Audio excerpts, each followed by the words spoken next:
नीति का ये स्पेशल एपिसोड है और इसके अंदर हम देखने वाले हैं नया जो सिस्टम आ रहा है ई इनवॉइसिंग का, और हम इसको देखेंगे पहले कॉन्सेप्ट, फिर प्रोसेसेस और फिर कुछ एफएक्यू, और ये भी पूरा एक एग्जाम्पल के साथ देखेंगे। तो ये ई इनवॉइसिंग की जो प्रोसेस है, इसको अगर हम देखते हैं कि व्हाट इज द कॉन्सेप्ट, तो कॉन्सेप्ट है रूल 48 सब रूल 4। यहां से ये कॉन्सेप्ट बाहर आ रही है। INV 01 ये नाम से ये ई इनवॉइस बनेगा, और ये जो ई इनवॉइस बनेगा ये रूल 48 के अंदर इंसर्शन किया है सब रूल 4, और ये सब रूल 4 ये बताता है कि क्लास ऑफ रजिस्टर्ड पर्सन ये बताए जाएंगे और उनको ई इनवॉइस जनरेट करना पड़ेगा।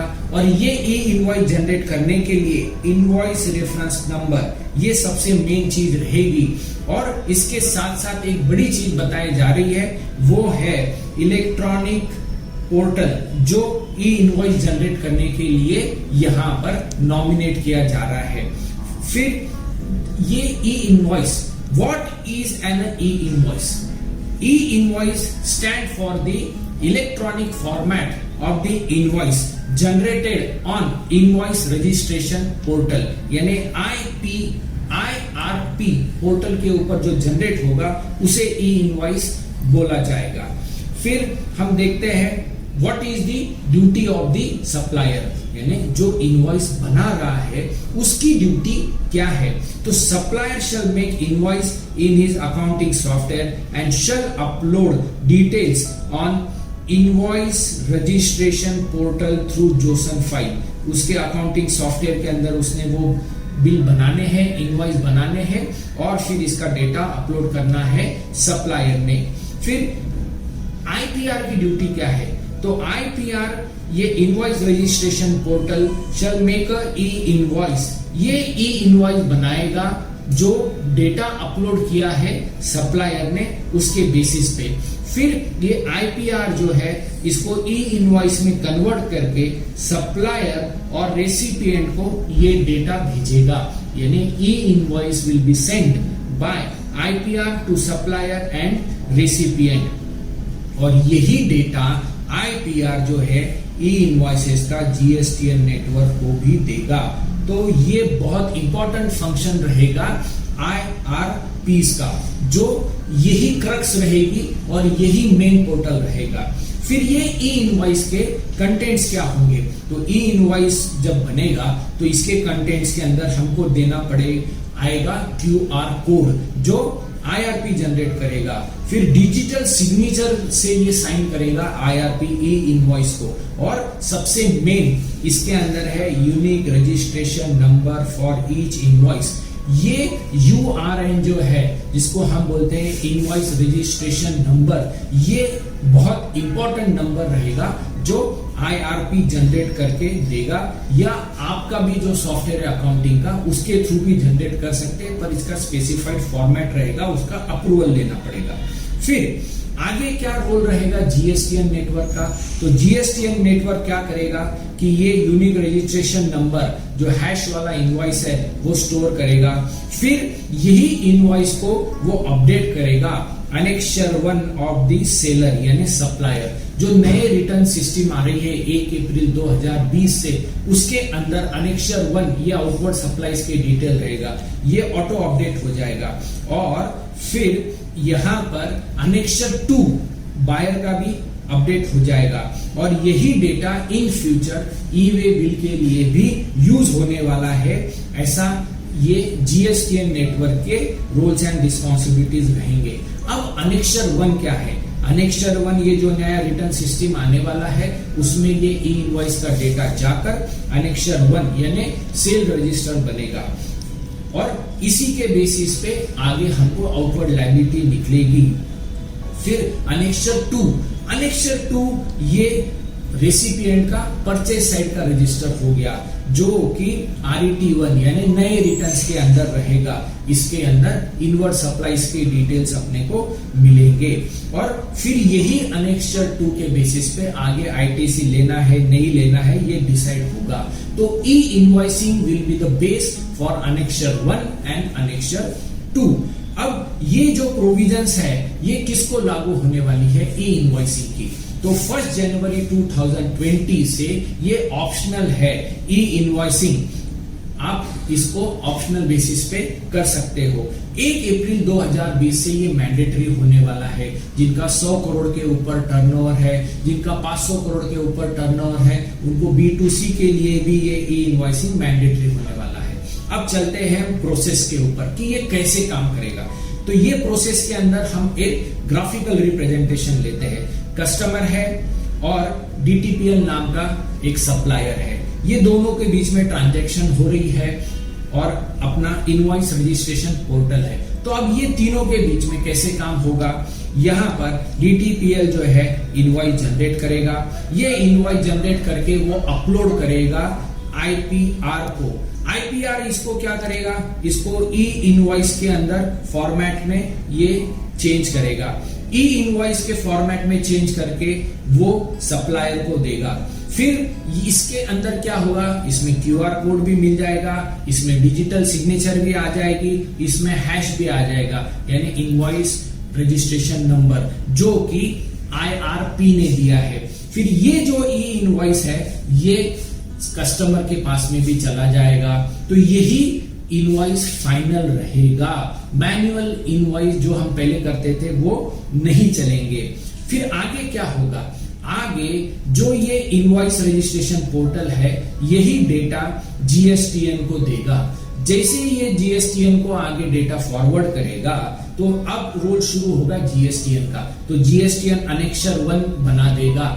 किसका बनाएगा, सप्लायर का। उसी के बेसिस पे अनेक्स्चर 2 बनाएगा रेसिपिएंट का यानी परचेसर का। इस ई इनवॉइस के बेसिस पे आगे जब ये GSTN का पोर्टल है ये इन फ्यूचर ई-वे बिल को भी लिंक हो जाएगा और ई-वे बिल भी ऑटो जनरेट होगा वंस ई इनवॉइस का प्रोसेस अगर स्टैंडर्डाइज हो गया तो इन फ्यूचर। तो ये फिलहाल प्लानिंग में है पर आगे कब आएगा हमको देखना पड़ेगा। फिर ये जो ई इनवॉइस और ई-वे बिल की लिंकिंग भी यहां पर हो जाएगी। तो ऐसा पूरा ग्राफिकल रिप्रेजेंटेशन है। अब चलते हैं हम फ्रीक्वेंटली आस्क्ड क्वेश्चंस जो हमारे मन में आते हैं कि ये ई इनवॉइस की प्रणाली कैसे काम करेगी। तो सबसे पहला question, what shall be the mandatory field for generating E invoice. E invoice generate करने के लिए मैंडेटरी फील्ड्स कौन कौन से है। तो इसका जवाब ये रहा कि सेक्शन 31 रीड विथ रूल 46 यहां पर 17 फील्ड्स रहते हैं जो हमारे मैंडेटरी फील्ड्स में आते हैं, जिसके अंदर GSTN नंबर रहता है रेसिपिएंट का, सप्लायर का, और एक सबसे मेन है यूनिक नंबर जो है इनवॉइस रेफरेंस नंबर। ये सबसे मेन रहेगा, ये यहां पर जाएगा। फिर place of supply, HSN code, rate, ये सारी चीजें अपलोड होगी सप्लायर के तरफ से IRP को, और ये मैंडेटरी फील्ड 17 के बेसिस पे इनवॉइस जनरेट होगा।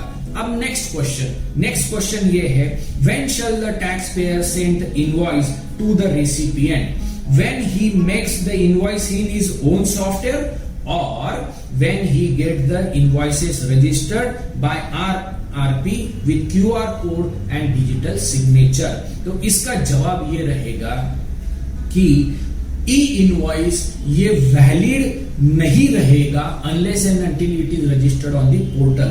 तो IRP ये ई इनवॉइस बनाएगा और वो रेसिपिएंट को और सप्लायर को देगा, जो QR कोड और डिजिटल सिग्नेचर के साथ में रहेगा, और सप्लायर को भी यही आगे फॉरवर्ड करना है बैंकर को या ट्रांसपोर्टर को और रेसिपिएंट को। तो जो digitally sign QR code generated IRN number वाला इनवॉइस है वही फाइनल इनवॉइस है। आपने अकाउंटिंग सॉफ्टवेयर से बना हुआ इनवॉइस ये फाइनल इनवॉइस नहीं रहेगा। फिर what shall be the particular which makes E invoice a valid document. ये कैसे होगा, तो इसके अंदर हमने ऑलरेडी देखा कि ई इनवॉइस को वैलिड करना है तो हमको देखना है क्यूआर कोड आया है कि नहीं आया है, डिजिटल सिग्नेचर आई है कि नहीं आई है, और इनवॉइस रजिस्ट्रेशन नंबर। तो ये 3 चीजें आई है या नहीं आई है, ये देखने के बाद ही पता चलेगा कि वैलिड ई इनवॉइस है या नहीं। फिर दूसरा सवाल आगे का आता है, what shall be the content in QR code. तो ये क्यूआर कोड जो रहेगा, जो आईआरपी देगा, उसमें क्या क्या मालूमात रहेगी।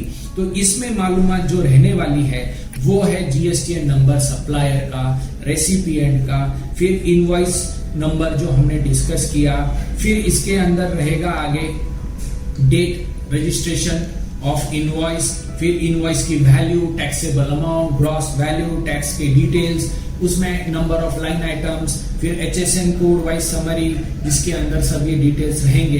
तो ऐसा ये क्यूआर कोड बनेगा और यूनिक इनवॉइस रेफरेंस नंबर जो सबसे मेन रहेगा।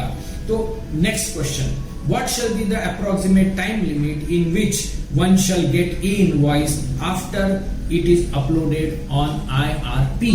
तो क्या समय रहेगा, कितने समय में हमको ये ई इनवॉइस मिलेगा।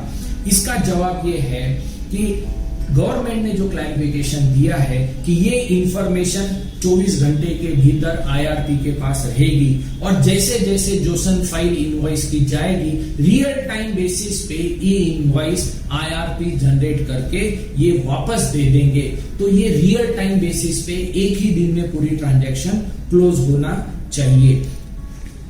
नेक्स्ट FAQ अपना अगर हम देखते हैं, will businesses now generate e-invoices on GSTN portal or e-invoice portal on IRN portal। यानी 2 पोर्टल हो गए, GSTN का पोर्टल और IRN। इसमें से कहां पर ये बनाया जाए। तो इसका जवाब ये रहेगा कि जो भी बिजनेस है उनको ई इनवॉइसेस जो है ये अपने खुद के अकाउंटिंग सॉफ्टवेयर से बनाने हैं और इसका डेटा IRP को देना है। फिर ये IRP जो है ये आगे चल के ई इनवॉइस वापस देगा। तो ये जो मैकेनिज्म है, इसका जो स्कीमा है, इसका जो स्टैंडर्ड ऑपरेटिंग प्रोसीजर है, ये हर एक बिजनेस को अपने खुद के अकाउंटिंग सॉफ्टवेयर में करेक्शंस करके लेना पड़ेगा, जो सॉफ्टवेयर वाले का काम है। There will be a separate invoice format for traders, medical shops, professionals, manufacturers. तो क्या अलग अलग इनवॉइस रहेंगे क्या। तो यहाँ पर ये क्लियर किया गया है कि अलग अलग इनवॉइसेस नहीं रहेंगे, ये एक ही फॉर्मेट में इनवॉइस चलेगा, स्कीमा एक ही रहेगा और ये सबको मैंडेटरी फील्ड्स में रहेगा जो 17 फील्ड्स है। उसके अलावा आप एक्स्ट्रा फील्ड डाल सकते हो, पर नॉन मैंडेटरी फील्ड्स का ई इनवॉइस से संबंध नहीं रहेगा, वो मैनुअल प्रिंटिंग में आपके रह सकता है। नेक्स्ट, ये जो ई इनवॉइस जनरेट हो चुका है, ये क्या हमको फिर से साइन करना है जो हम अभी करते हैं नॉर्मल सी के अंदर टैक्स पेयर को। तो यहां पर दिया गया है कि मैंडेटरी नहीं रहेगा, तो हमारी सिग्नेचर अब ई इनवॉइस पे नहीं रहेगी। जो IRP ने जो डिजिटली साइन किया है वही करेक्ट वैलिड ई इनवॉइस रहेगा, QR कोड वाला। अब नेक्स्ट हम जब देखते हैं कि whether it is possible to amend and cancel e invoice, कि हम इसको कैंसिल कर सकते हैं क्या। तो इसका जवाब ये है कि ई इनवॉइस जो है ये पार्शियली कैंसिल नहीं हो सकता, इसको फुल्ली कैंसिल करना पड़ेगा। IRP के पास में ये 24 आवर्स तक रहेगा, तो 24 आवर्स के भीतर आप इसको कैंसिल कर सकते हो। उसके बाद में ये GSTN पोर्टल पे अपलोड हो जाएगा अनेक्शर 1 में, फिर वहां जाके करेक्शंस हम कर सकते हैं before filing of the return. तो ये बड़ा ध्यान रखना पड़ेगा कि ई इनवॉइस में अमेंडमेंट्स रिटर्न फाइल करने के पहले ही हो सकेंगे। फिर what is the impact of e invoice on the business, ये सबसे बड़ा और सबसे आखिरी सवाल है। ये बहुत बड़ा चेंज लेके आ रहा है अकाउंटिंग इंडस्ट्री के ऊपर, बिजनेस के ऊपर। इंडिया में ये फर्स्ट टाइम इंट्रोड्यूस होने वाला है, तो सारे ही स्टेक होल्डर्स इसके ऊपर इफेक्ट होने वाले हैं। Supplier, recipient, transporter, banker, tax authorities, tax experts, इन सबको इसका परिणाम होने वाला है। और फिर एक जो बिजनेस रहता है उसके जो अलग अलग डिपार्टमेंट्स रहते हैं, जिसमें accounts and finance department, logistics department जहां से गुड डिस्पैच होते हैं या रिसीव होते हैं, sales and marketing department, infrastructure software department, इनके ऊपर बहुत प्रभाव पड़ने वाला है। इन लोगों को बहुत तैयारी करनी पड़ेगी 1 अप्रैल 2020 के पहले, और ये सबसे बड़ा गेम चेंजर और रिवॉल्यूशनरी चेंज आने वाला है आने वाले साल के अंदर। तो तैयारी अभी से ही करनी पड़ेगी, क्योंकि कस्टमर्स को भी इसके लिए तैयार करना पड़ेगा, सप्लायर्स को भी इसके ऊपर तैयार करना पड़ेगा, पूरे इंडस्ट्री को इसकी तैयारी करनी पड़ेगी। तो हमारे हिसाब से ये बहुत बड़ा चेंज है जिसके अंदर सबने इन्वॉल्वमेंट अभी से लेनी चाहिए। फिर what are the requirement of e invoice generation to B2C, यानी B2C को लिए क्या है। तो फिलहाल तो भी इन्होंने यही किया है कि 500 करोड़ के ऊपर जिनका टर्नओवर रहेगा उनको B2C के ऊपर भी ये ई इनवॉइसिंग रहेगा। 100 करोड़ के ऊपर जिनका टर्नओवर है उनको B2B के लिए ये कंपलसरी हो जाएगा 1 अप्रैल 2020 के बाद में। अब कौन से वेबसाइट के हमको लिंक मिलेगी जो इनवॉइस रजिस्ट्रेशन पोर्टल माना जाएगा। तो कुल ऐसे 10 उन्होंने ई इनवॉइस पोर्टल्स दिए हैं जो नोटिफिकेशंस के थ्रू हमारे सामने आए हैं। अभी यहाँ पर कोई फिलहाल लॉगिन नहीं कर पा रहे, हो सकता है जनवरी से ये आगे मिल जाएगा। तो ऐसा पूरा हमारा डिस्कशन था। तो ये कर नीति का एक स्पेशल एपिसोड जो अभी तक डेटा ई इनवॉइस का पॉसिबल था उसके ऊपर से देखा है। और कर नीति जो सीरीज है ये आपको मिल सकती है यूट्यूब में चैनल के माध्यम से।